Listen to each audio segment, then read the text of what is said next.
Thank you, Jenny. Thank you to board members, and thank you all for being here. What a great crowd. It's really good to see everybody, especially when it's Monday Night Football. That's why I was giving Mr. Ham a hard time. I know he's a real big football fan, so I just really wanted to make sure he really had someplace to go. Randall has already referred to, as others has, is that the wait list for daycare in Chatham County is long. But what hasn't come out is that 30% of the Smart Start funding goes for the daycare subsidies. And we know that the most recent session of the General Assembly cut Smart Start and the More at 4, and there's a new name for More at 4, and I don't remember. I think More at 4 is much catchier. But the General Assembly cut both Smart Start and More at 4 by 20% for each of those programs, at a time where we should have been increasing those programs by 20%. So you say, okay, well, you wild Democrat, you're trying to spend all the money, and I'm saying, look, all we had to do was to keep that quarter-cent sales tax in place, and we would have been able to provide these programs for these kids.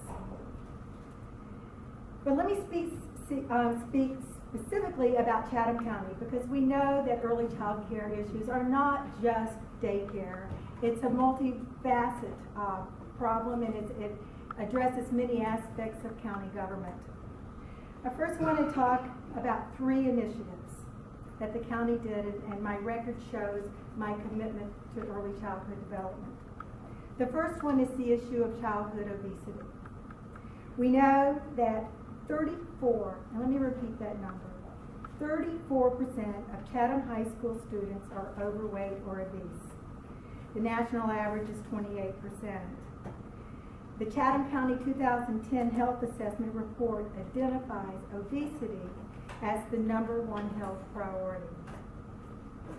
In the 2009-10 budget, the Board of Commissioners reallocated money within the budget, because this was such a high priority, to create a new childhood obesity prevention position, which would coordinate all the programs that are in cooperative extension and the health department in the schools. And the position was also having the responsibility to secure funding for prevention programs. The staff person was to work to develop and coordinate obesity prevention initiatives in the county. But unfortunately, the board abolished this position in January of 2011 because they felt that addressing obesity, again, our #1 health concern in Chatham County, was not considered a core function of government.